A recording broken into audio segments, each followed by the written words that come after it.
In today's episode of VIA Character Strengths 24 in 24, we're doing a deep dive on humility with dear friend and colleague of mine, Mohammed Hussam, who I had the pleasure of working with alongside the Muted Healing volunteer workshops in Cairo.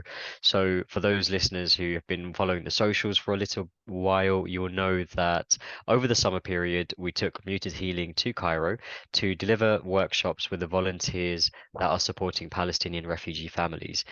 Mohammed Hussam was one of our facilitators. He is an engineer by day and a counselor under training by night, as he likes to describe himself almost like a Batman alter ego. I'm really excited to have him in on the show today because we're going to be talking a little bit about humility. And for context, I want to say that I struggled to find somebody in my social and my professional and my personal network. I struggled to find somebody that had humility as a higher strength. For me, it was number 15. That's right. For me, it's number 15. Mohammed Hussam, welcome to the show. Tell us a little bit about humility on your profile. What number was it, and was that surprising to you at all? Welcome, Afsar. I love to be here with you today. So about humility, I can't remember exactly what number it was. I think it's the sixth or the seventh character strength, as I remember it. But yeah, uh, in terms of where it mostly lies in my professional life or my personal life, I think it's lately been or always been my personal life rather than my professional life, because yeah, it's I don't know what cultivates it, how it generates, how can you develop it, how you can strengthen it exactly. But it's mostly by tapping into your own experience and resonating with the other person's experience. And I've actually thought that lately. I was having a session, I think, earlier this week, and there was a Somalian client talking with me, and I've always at the beginning of the session, I try to focus on, keep your head straight, try to focus on important things. There is a person here who needs help. Try to help them as much as you can. Don't think about yourself. Don't think about anything else. I always do kind of process at the beginning of every session to put my mind in order. But actually, something strange happened this time. Instead of trying to resist or struggle with that, with the thoughts that, yeah, I need to be on my best shape. Instead, here's someone. I thought that here's someone. I was talking to her, and she was being completely vulnerable. She needed help, and she was like charging. She charged her emotions charged at the screen, and I couldn't help but, yeah, I'm not going to put all these, thoughts aside. I'm not going to wear on my armor, so to speak. No, I'm going to try something else this time. And this thought, I didn't think about it beforehand. It just hit me, and instead of trying to cover myself or trying to push away this vulnerability, this insecurity, this self-consciousness, this anxiety, I've actually accepted it, and, and that allowed me to very much empathize with the other person, to resonate with him. Yeah, she was a person who was very vulnerable, and I am very vulnerable. I have my weaknesses. I have my shorts. I have my shortcomings. I have my insecurities. So yeah, we're just two vulnerable humans talking to each other, and she needs to sense that in myself. And as soon as I did that, as soon as I did that, I could, I don't want to say for the first time, but in very few times, once every time, maybe once or every so many times, I could actually, what's the right word to say here? I actually could speak to her from one human to the other. I could resonate to her. I could resonate with her experience, sympathize with her. I could feel her, and then reflect that back to her. Actually, being able to lift her up, so to speak.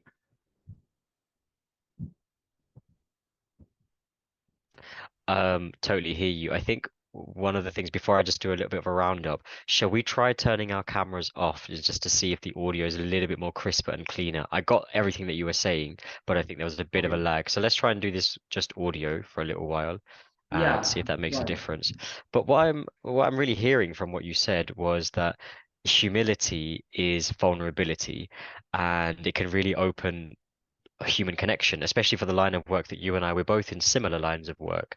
And being Mm. able to put aside your training, what you should be, like you said, the armor that we wear, putting that to one side, humbling yourself to recognize that, hey, this is just one human talking to another human, actually helped Mhm. open that person up. Would you say that's a fair summary? Yeah, that's a really, yeah, that's a good way to wrap it up. Uh, it actually puts you in the right place, if you know what I say. It's really humbles you down instead of wearing the, let's say, the doctor or the professor goggles, or the uh, or taking in the vibe, the Freudian vibe, so to speak. Instead of doing that, instead of patronizing the other person, instead of separating yourself from him, you're actually on the same ground. You're actually on the same level. You're actually one vulnerable or weak human trying to help up some vulnerable and weak human, and they can sense that immediately. And instead of someone lecturing them, they see that, yeah, someone who has been through struggle and some difficulties in his life as well, yeah, is actually trying to help me. So that makes more sense, doesn't it? Yeah, absolutely. I think there is a sense of ego that comes with our line of work, being, healed, or Mm. I have more, not the power imbalance that comes with, like you said, a doctor or a professor. So certainly a big part of humility is putting your ego to one side. Let's go over to looking a little bit about the what the VIA actually says about humility, right? Because it's no different to what we've been talking about. Uh, if we were to describe it in a sentence, it says, I see my strengths and talents, but I am humble, not seeking to be the center of attention or to receive recognition. Humility means accurately evaluating your accomplishments. Now, this is quite hard to do accurately because, Mm. we live in our own heads and we have our own images and understanding of what is accurate. Mm. It says it's easy to describe what humility is not. It is not bragging, not doing things in excess, not seeking the spotlight, not drawing attention to yourself, not viewing yourself as more special or important than others. On the other hand, it is not bowing to every wish or demand of another person, and it is not being self-critical. This is quite important because I think a lot of people confuse humility with self-punishment and and criticizing a lot, Mm. uh, which I think is actually, I'm kind of glad you mentioned earlier that the survey was a little bit difficult to do because of a cultural nuance that was lacking. Now, I want to know more about that because I've always thought the VIA was quite a good one culturally because the authors went around several cultures of the world. They studied different religious texts, so they've got to have it, it's pretty much clued on. And they also have translated the survey into many different languages. Did you do yours Mm. in English or Arabic? Yeah, I did it in English. Okay, cool. And why is it that you felt that it perhaps wasn't as culturally sensitive? Well, let's say it's because of the language it's used. Maybe it's really, yeah, the concepts that it describes. You can find it everywhere in Western literature, actually. So it's not something specific to this survey, but it's the way we usually describe ourselves, what terms we use to describe ourselves. So when I say that humanity is my character strengths per se, I say that, well, I'm always humble, right? It's kind of in the context, it's kind of implicit, but I'm not saying it out loud. That's, or at least that's what I sensed right away. But when I actually describe myself as a humble person, I describe like that's who I want to be eventually, or that's who I am working towards, who I am seeking to be. So it's an ongoing effort to be humble, to have humility, and I don't know on what on what position on the track I am in at any given moment. I hope that I'm getting nearer, but I can't say at any certainty that I've reached the pinnacle. I'm not a humble person, I don't have humility, even if it was my sixth character strength. But yeah, I say, or I could say that I see that I have more humility than maybe others around or in my circle. Yeah, I could sense that, but it's about the terms we use to self-describe, to shape our identity. I kind of feel that there is a kind of difference in how we describe ourselves in every culture, because I was I was actually very like informed on the Western culture, and yeah, I really like their way. I really like the style, and my the most of my education was from Western perspective. So I know the way, to so to speak, they do things out there. So I know how what terms the West generally use to describe themselves, and I see what terms we actually use to describe ourselves. Here's an interesting point actually. Most Egyptians, I don't know why they do this. I don't know if they're right or they're wrong when they do this, but most Egyptians, when they say a sentence that describes themselves with a certain quality, like say I am courage, or I am courageous, or I am brave, or I am smart, they actually right away they kind of ask God for help to overcome the devil. يستعيذوا بالله من الشيطان الرجيم. So they try to uh, like push away the devil immediately, and they say, I ask God for help from the word I. I ask God for help from the word I. So I don't know if they're completely right or completely wrong in doing this, but it says something about the culture. It says something. Maybe it's putting their ego aside. Maybe they don't like to self-describe, or maybe it's about how they perceive their identity. I totally agree. I'm so glad you said there's two things there that I want to pick up on. Firstly, I loved that you said that humility is not really a goal, it's a tool. Mm. It's a process. It's something that we can use because actually if humility is a goal, are you really that humble to say that I'm a humble person? Or is it rather Mm. something that you Yeah. can use as a resource to help you get through difficult conversations, to help you get through Mm. your day-to-day life and so on? So maybe more on that in a little while. The second thing Mm. is this very important question about is VIA that culturally sensitive? And I think it's really important and crucial that you've opened up this discussion because we both come from Islamic faith backgrounds, and there is a Mm. belief in the evil eye, and Mm. al-ain, as they say in Arabic, and the fear that if you are of a good quality, then the evil eye, or in the Western culture, you might call it a jinx or something like that, the negative energy will come and take that away from you. That's one Mm. fear. The second fear is being egotistical. If you, hence why that we say now, for example, may Mm. God protect me from the evils of Satan.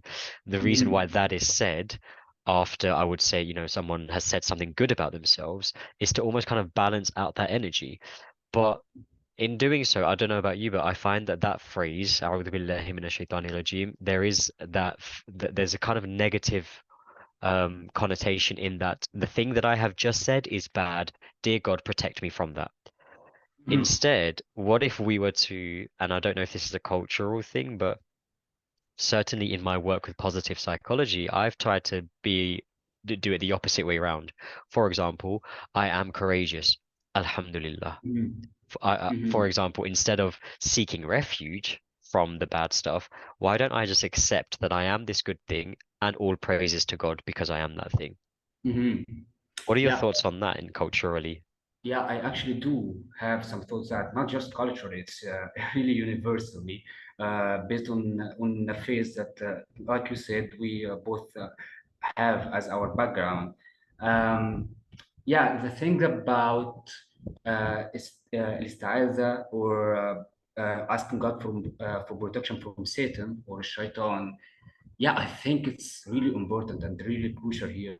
And yeah, I get what you come from saying if I am having some negative thoughts, instead of labeling it and distinguishing it as such, why don't I like fight it with gratefulness, with becoming more grateful and recognizing of God's bliss.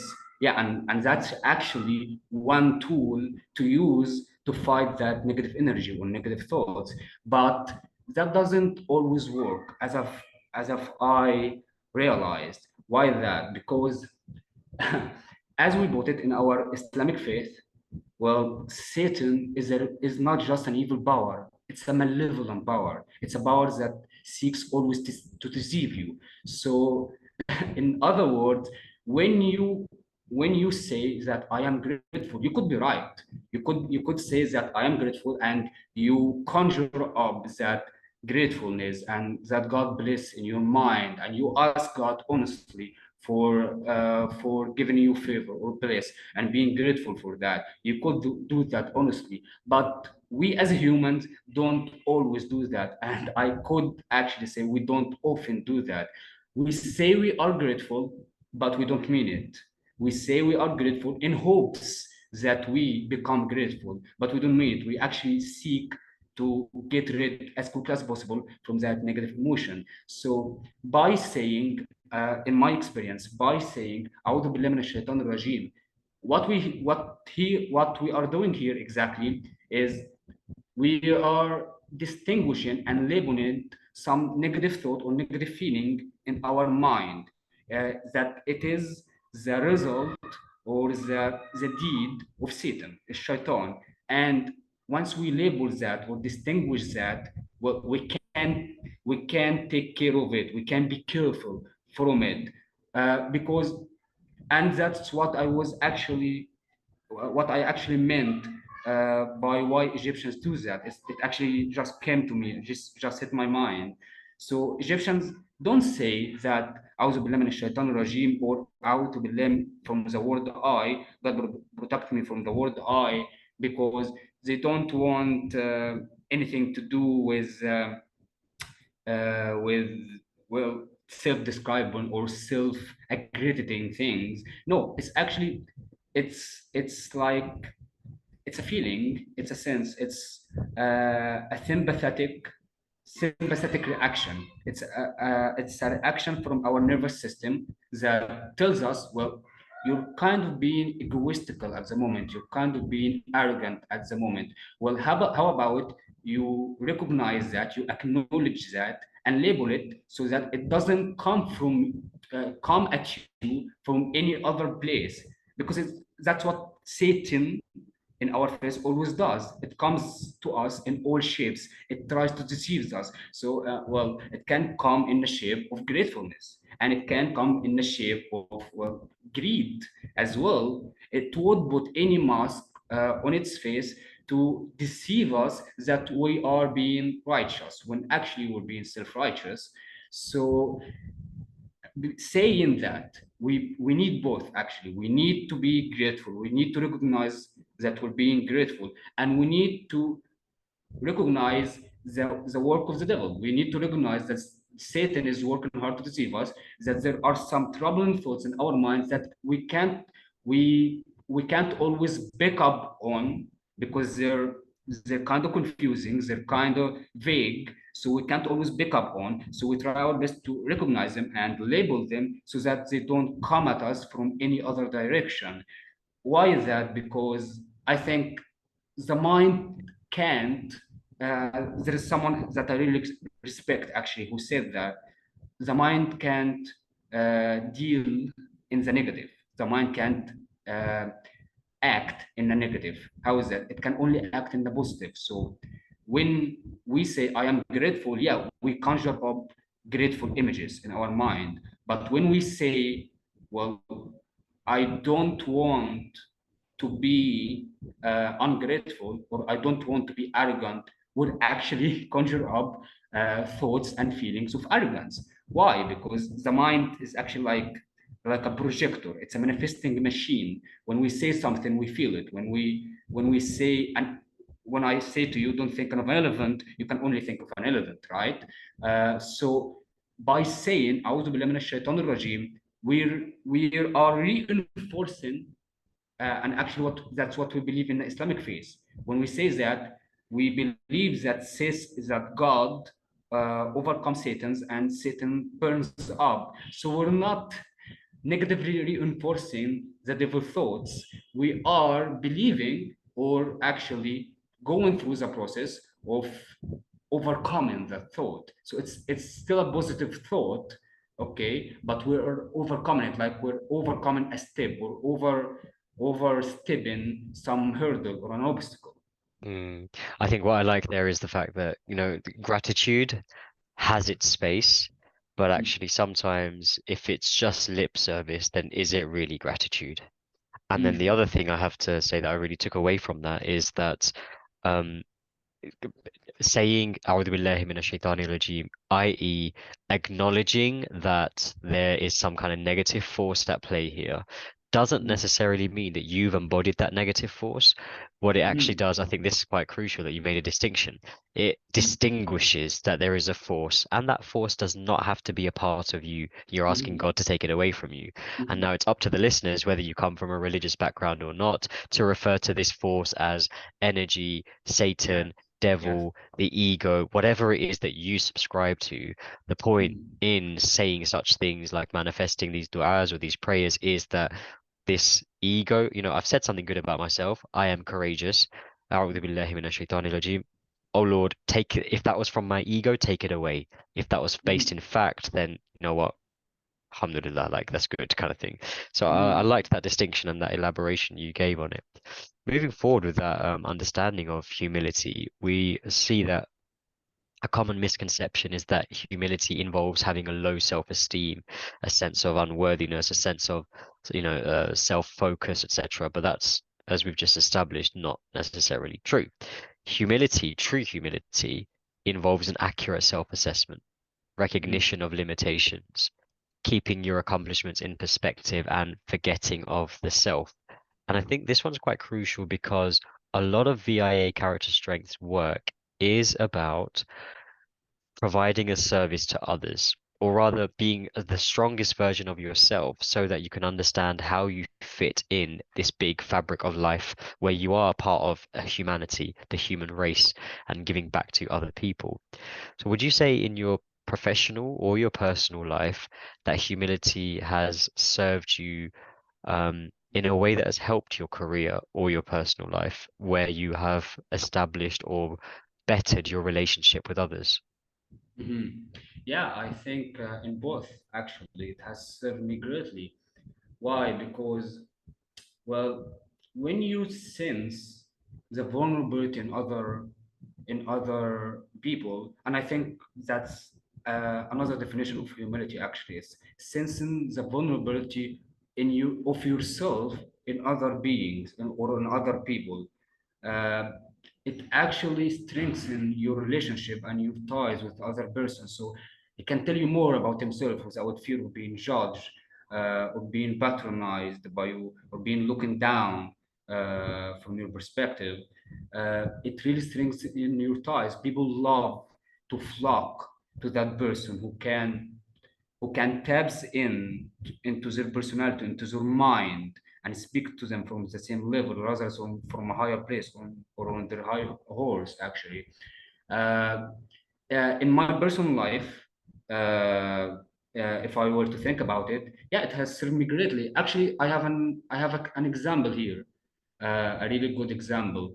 So I have two friends that I both love very dearly.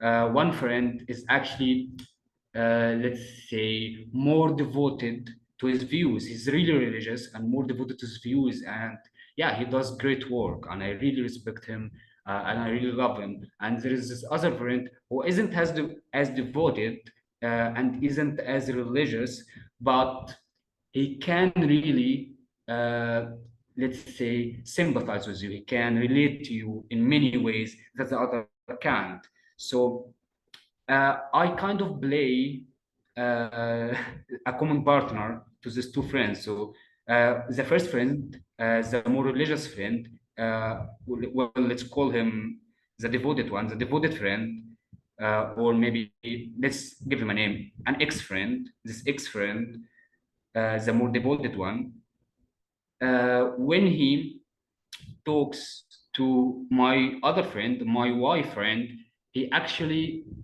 the Y friend always lies to him. He doesn't tell him who he really is. He doesn't tell him his true stories, his true experiences, but actually he puts on a mask for fear that the other would judge him. But I realized, or I recognized, that he doesn't do that often with me, or does it in scarcity more with me. And I realized that he does that because, well, I can be very devoted. I can be very devoted to my beliefs. But when I talk to that person, when he shares a problem, or he seeks guidance, or some help, I put that away. Why? Because I can't give him the help that he needs just by giving him advices, can I? I can only listen to him, I can support him, and by speaking from him from that perspective, I realize, I almost immediately realized, well, I was at his place once.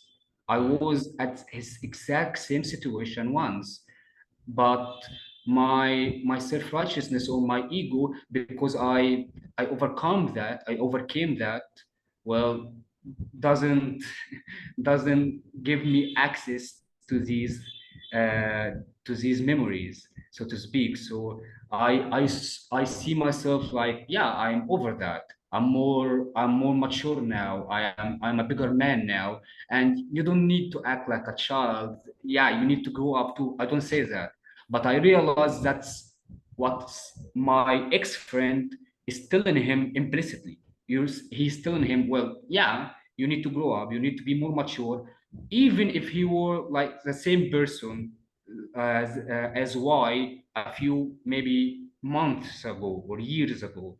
Mm. So humility, as I understand it here, it's realizing that yeah, you're not a perfect being, you're not a perfect human. You have your highs and lows. You were at such a place, probably as the person you're trying to help at some point in your life, and you need to access that. What did you need to hear? What did you need the other person to tell you? And then and then approach him from that perspective. The other thing from work, in my professional life, like you said, I work by day as an engineer, and I actually can see that in work more in that environment. So I have two kind of bosses. One boss who always encourages me when I make a mistake. He kind of tries to elaborate on that idea. He tells me why I made that mistake. He tries to elaborate with me. He tries to help me through it.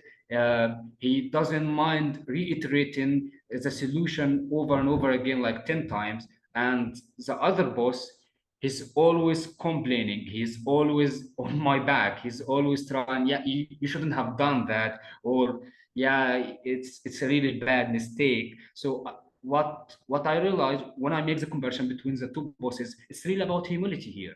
The first person has the humility, has enough humility to see that, yeah, that person, like I was before, he's struggling. He's trying to learn. He's trying to improve himself, and he's really trying. As it seems, he's not being lazy. He's not holding back. He's not being deceptive. here. So I'll try to help him the best I can. But the other person doesn't recognize that immediately, and that's the distinguish that you made earlier. It's not Humility is not about giving uh, infinite chances to the other person. It's not coming from a weak position. It's coming from actually a strong position. You have to be very strong to be humble. You have to be very strong to have humility. It's not really easy. It's difficult. Why? Because if you're weak, and I've actually met some clients who were always complaining, yeah, I'm so good, I'm so humble, and I'm so good to other people that everyone is just yeah, giving me a hard time for it. Everyone is treating me bad for being so good to them. And I realized immediately, yeah, you're not being that good. You're not strong enough to do anything about it. You're not strong enough to help other. You're helping them because you don't have any other way. You don't have any other recourse, so to speak. But humility has to come from a strong position. So you have to be strong. You have to say, yeah, I could hurt that other person. I could bring him down, but I will choose not to, and I choose to encourage him because I was at such a place. So it requires hard work. I think one of the things that we're just constantly learning from this is that going back to the beginning when you said humility is not a goal, it's something that you have to keep striving towards every day. And that can be quite easy for many people to forget when you've been, let's say, a counselor under training versus 20 years from now when you're 20 years experience, you have your own practice, you've worked in various different clients and organizations, etc., etc. Are you going to remember where you came from so that you can Mm, support the newer counselors and the newer trainees? And if you don't, then chances are you've lost a bit of humility there, and actually you're not as strong as you thought you were. And I want to share this concept called returning to humility that I've just read about from Dr. Ryan Nemich, where he talks about the importance of returning to humility after any action that we take. And this is because this is so crucial. As you were telling your story about your friend X and Y, it really resonated. This is because our biases, default, emotions, and passions will take over and they will carry us back to our mm, old ways. Returning to humility involves coming back to quieting our ego, settling our inner chatter, and getting back to listening and back to placing you before I. And I think this is a really crucial part of even my business model, Muted Healing. Muted Healing is called that because healing can truly take place when you are able to mute your ego and also mute the ego of other people who have tried to tell you who you should be. And only then will you really be able to heal properly, find your inner strength when you are able to return to humility. And he offers these 5 steps as a practice to return to humility. And I don't know if any of these would resonate with you, but let's just go through some of these at all. Um, the first one he talks about is priming your humility. So telling yourself that you want to take a mindset where the other person is, before me, you before I, as we say. Um, one way is to ask yourself to recall an instance when you were humble, thinking of when you behave in a genuine, down-to-earth way with another person or group. And I suppose you could say the example of your 2 different managers there. mm, He also says to enlist your curiosity rather than just listening in an autopilot way. Listen to ask questions or to learn. mm, He also talks about using self-honesty. Um, that is absolutely true for what you don't know about Black people, for example, and what it's like to mm, walk 5 steps in their shoes. And this is something that's quite important to me. Like, it's okay to not have all the answers. Accept mm, that you don't know everything. Accept that there are other experts out there in the world. And I think that took me a long time to actually come to grasp with and unlearn that, unlearning that bias that I sat with. Don't forget your kindness is number 4. be gentle with yourself as you reflect on your biases. I think this one's also really crucial. Like I think you and I, for example, Mohammed, we met during my little volunteering trip in Cairo. And there were times when I wasn't very kind to myself because I was frustrated that here I am not knowing how to speak the language, and I'm just kind of hoping. I wouldn't say I'm expecting, but I was hoping certainly that people would be able to understand English or at least help me out a little bit. And that's my colonized mindset that I've gone to a foreign country and expected, for there to be a mutual ground of English somewhere. And there were some people that I was blessed enough to find, yourself included. Other people, like locals, it would have been lovely to speak to them in Arabic, but that's my own fault for not coming with time or preparation beforehand. And that required a little bit of kindness to say, it's okay, you're doing the best that you can with the time that you Mm, have and the resources that you have. mm. And then finally, he says about returning to humility. After any physical, mental, or emotional strategy, return to that warm, down to earth, open, and friendly expanse within you. That's your humility. Let humility do the walking. Let it be your guide. Of any of those five, does anyone in particular resonate with you? Yeah, actually, uh, multiple of them resonate. But let's talk about the first one, priming your humility. I think that's really important because we always, if not, we often, if not always, we forget that it's an ongoing effort to be humble, to have humility. Why is that? Because there are several forces always at work to bring us back, to our roots, so to speak, to try to prime us to, let's say, covet worldly pleasures and be at our maybe prime our basis instincts. Always that's going always in our mind, like the writer says here. So priming your humility is really important because we have to remember it's not an achievement. You don't achieve becoming humble. It's an ongoing effort. So you need to constantly remind yourself of that. And I'm really thankful of the Islamic faith for that also, because it's actually a part of your worship in general, to prime yourself with humility. It's why it's called a dhikr. Actually, the word Quran, which is the religious scripture or sacred book in Islam, uh, it's what it means. The Quran says about itself in a verse that it's not it's only a reminder it's only a reminder to the people of the world. It's only a reminder to the people of the world. It says that about itself. It describes itself in such way, like it's only a reminder. And there is some rituals in Islamic faith that resonate with that, like dhikr. It's like always saying, like things that remind you with the kindness and graciousness of God. So the Islamic faith or Islamic worship is always priming you to be humble. It's always priming you to be grateful. It's always priming you, and that's really important because if you're not actively and consciously reminding yourself to be humble and to be grateful, you will forget and you will immediately, and that would happen very quickly. Actually, you would immediately be pulled back from that state and you forget about it. So you need to keep that always in your mind, especially when you're talking to clients, especially when you're trying to help other people. You need to do that. And let's widen that. Like, I'm putting my camera on, by the way, now because I miss your face.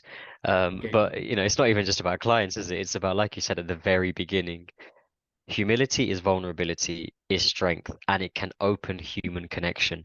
If you want to connect deeper, and this is now my final message, I guess, for the listeners, if you want to connect deeper with humans around you, your friends, your children, your parents, your teachers, your colleagues, your spouse, whatever it is, maybe start with humility, Mm. taking taking a step. I don't know what does humility look like.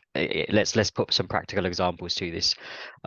You're having a disagreement with your family, let's say your parents or your children, and let's call it a generational disagreement. because there are differences. You don't see the same way that your parents see.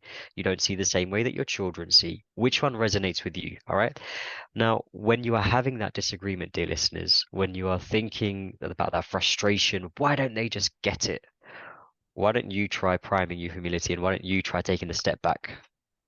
I'm not saying, fully abandon your views and your ideologies, but certainly just take a step back to look at things objectively and have curiosity and see where they might be coming from in order to develop that vulnerability about yourself and be curious. Maybe that can open up the path for more deeper connections.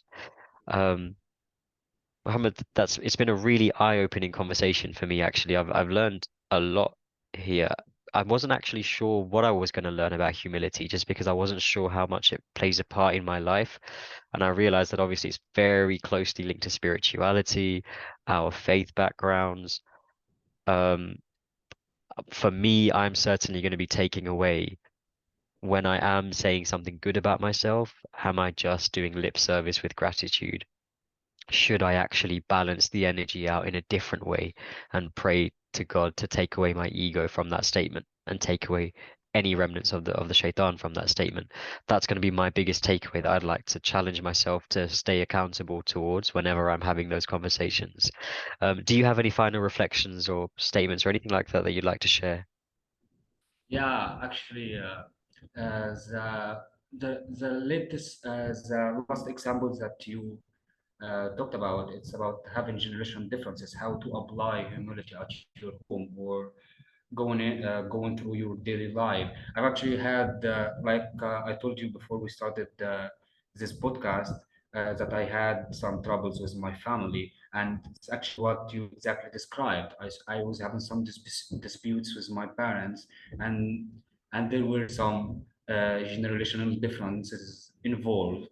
Uh, but after I calmed down, yeah, I was at the time like being, yeah, I couldn't accept what they were saying, and they would be, I thought they were being really unfair, and why they're saying that I look like I am very right. Yeah, and I didn't want to abandon my views or my perspective or my principles, what I think is true or right. So yeah, I stayed angry at them until maybe later this evening when I sat down with them, and actually it struck me that yeah, they're thinking in a very different way. And if I was at their place, if I was in their shoes, I would probably be angry at me. Why is that? Maybe it's for an irrational reason, maybe it's for the wrong reason, but they are human and they deserve to be wrong every once in a while. And yeah, I make such a mistakes in my spare time often, actually. So that's how you become humble. That's how you have humility. It's not by realizing that yeah, you are right and you should abandon your principles to be more humble with the other person, which actually is a quite, it's a distinction about that I want to point out about how people think about the Islamic faith versus how people think about the Christian faith. If I could make such a distinction here, if you would allow me. Yeah. So in the Christian faith, there's this idea that we get a lot. Maybe it's from my uh, consumer perspective here, not my colonial perspective. It's from my consumer perspective, from Hollywood movies, that Christian are always using the argument, well, you should always be humble, as you should turn the other cheek. That's what we learn from Christ.